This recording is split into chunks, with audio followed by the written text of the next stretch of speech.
Let's imagine for a second that it's February 17th, 2026. You look up, and an annular solar eclipse is tracing this incredible ring of fire across the sky. Now, what if I told you that one very detailed analysis argues that what you're seeing isn't just a beautiful celestial event, but a warning shot, a sign of a massive rupture coming to global affairs? Well, today we're going to unpack that exact argument. I mean, it's a wild question, right? Can the planets and stars really predict a global crisis? Well, that's the very heart of the material we're digging into. The report we're explaining makes a really bold claim that this specific alignment is not random at all, but a predictable marker for turmoil. So, the whole idea here is that this eclipse isn't just a one-off. It's the latest beat in a long, rhythmic cycle. And according to this source, that cycle has a spooky correlation with some of the most disruptive global events of the last 70 years. Okay, so how does this argument even come together? Well, here's our roadmap. First, we'll look at the astronomy behind it all. Then we'll dive into the historical pattern they point to. After that, we'll bring in a new tech factor, the digital wildcard. Then we'll explore the idea of a hidden conflict. And finally, we'll put all the pieces together for the report's 2026 forecast. All right, first things first. To really get the logic here, we have to look at the specific astronomical cycle the report is focused on. This isn't just about any old eclipse, it's about a very particular family of them. And that family has a name: Saros 121. The best way to think of it is like a celestial drumbeat, repeating every 18 years and 11 days. The report really leans into this idea because it suggests this isn't random. It's a predictable rhythm that's been playing out for over 1,000 years. And get this, the type of eclipse is a huge deal. It's what's called an annular eclipse, which creates that famous ring of fire. The source interprets this symbolically. It's not a total blackout, right? The sun isn't completely gone. Instead, it represents a power or an institution being surrounded, hollowed out, facing a massive crisis of legitimacy, but somehow not breaking completely. So, okay, that's the theory. But where's the proof? This is where it gets really interesting. The report builds its case by looking back at the last 4 times this exact eclipse cycle happened, and it claims to have found a striking correlation. Just look at this timeline. It's like a metronome of crisis. Every 18 years, almost like clockwork, this eclipse cycle seems to line up with a major event centered on sovereignty, energy, and critical infrastructure, almost always involving the Middle East. Let's drill down into this, because the report argues this is way beyond coincidence. In 54, control of the Suez Canal shifts, leading to the Suez Crisis. 18 years later, 72, Iraq nationalizes its oil, which leads directly to the 73 oil shock.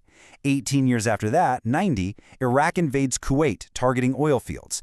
And then in 2008, you get the global financial crash, but it happens right as oil prices are spiking to insane levels amid tensions in the Strait of Hormuz. You see the pattern? It's always about control over a vital lifeline. And this right here is super important to the analysis. The 2008 event is treated like a Rosetta Stone. Why? Because it was the first time this cycle didn't just trigger a regional crisis, it triggered a full-blown global financial meltdown. It provides the template for what the report thinks could happen next. Okay, so if history is just repeating itself, what makes 2026 so special? Well, according to this analysis, there's a new player on the board this time, a real wild card that changes the whole game.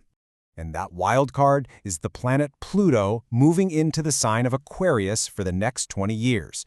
The report connects this long-term shift to a revolution in power itself, a move away from traditional governments and towards what it calls technocratic sovereignty. Basically, power wielded through technology, AI, and digital networks. And you know what? This isn't some far-off sci-fi concept. Just look around. We're talking about real policies being rolled out right now. The EU is regulating AI, countries all over the world are testing digital ID wallets and new kinds of digital money, and you have these huge geopolitical fights over who controls the internet's data. This stuff is already here. So we have the historical pattern, and we have the new tech element.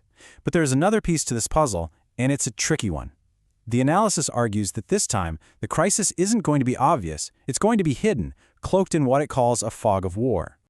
So check this out. At the time of the eclipse, Mars, the planet we always link to conflict, is going to be combust. That just means it's invisible to us, hidden behind the sun. Now, the report says this doesn't mean peace. Oh no, it means the conflict goes underground. It shifts from open warfare to covert sabotage, cyber attacks, things with plausible deniability, where you can't be sure who's responsible. And here's the timeline to watch. The analysis flags a specific danger zone, late March to early April of 2026. That's when Mars pops back out from behind the Sun. The theory is that's the moment when this hidden war could suddenly burst out into the open and not be so hidden anymore. And as if that wasn't enough, you've also got Mercury, the planet of information and communication, in a really unique position. The report actually calls this setup the ultimate indicator of the fog of war, predicting an environment where confusion is basically weaponized and nobody knows what's real. So what does that world actually look like? Well, think massive disinformation campaigns flooding the internet. Think about huge, surprising data leaks, secret deals being made behind closed doors, and governments suddenly reversing major policies because the story keeps changing. It's an environment built on total confusion. All right, let's bring it all home. We've got the history, the technology, the secrecy. What does this all add up to? What is the actual final forecast that this report presents for the next couple of years? The analysis projects a three-act crisis, like a series of falling dominoes. It starts with a major hit to our infrastructure. Could be energy grids, could be digital networks. That, in turn, triggers a financial shock. And the solution that's offered involves those new technocratic tools, like central bank digital currencies. All the while, that simmering covert conflict we talked about finally boils over into something real and visible. So here's the bottom line. The report argues this cycle always has a target. In 1972, it broke the power of the big oil companies. In 2008, it broke the big investment banks. The projection for 2026 is that the target this time is the fundamental infrastructure itself, the physical and digital systems that our entire world runs on.